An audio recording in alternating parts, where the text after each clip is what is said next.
దయచేసి మీకు తెలియని నంబర్ నుంచి వాట్సాప్ మెసేజ్ వచ్చినా అన్నోన్ పర్సన్ నుంచి ఫేస్బుక్ రిక్వెస్ట్ వచ్చినా దయచేసి రిప్లై ఇవ్వద్దు. ఎందుకంటే అలా చేస్తే ఎటువంటి పరిణామాలు మనకు ఎదురవుతాయో ఈ పడత తెలియజేసే ప్రయత్నం.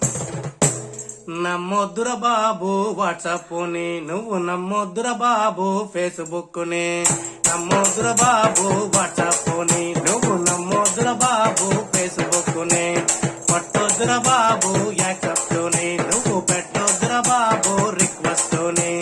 యాక్సెప్ట్ కొట్టినావ రిక్వెస్ట్ పెట్టినావ రిస్కులోన పడతావు చూసుకోరా బ్రదరు. నమ్మొద్దుర బాబు వాట్సాప్ ని, నువ్వు నమ్మొద్దుర బాబు ఫేస్బుక్ ని. చాటింగ్ నీతో చేసి ఇంకొకరికి కాల్ చేసి ఇంకొకరికి కాల్ చేసి, చాటింగ్ నీతో చేసి ఇంకొకరికి కాల్ చేసి ఇంకొకరికి కాల్ చేసి, మార్ఫింగ్ ఫేస్ పెట్టి రిక్వెస్ట్ నీకు పెట్టి రిక్వెస్ట్ నీకు పెట్టి, మార్ఫింగ్ ఫేస్ పెట్టి రిక్వెస్ట్ నీకు పెట్టి రిక్వెస్ట్ నీకు పెట్టి, వీడియో కాల్ చేస్తానంటూ వేలు వేలు గుంజుతారు. నమ్మొద్దుర బాబు వాట్సాప్ ని,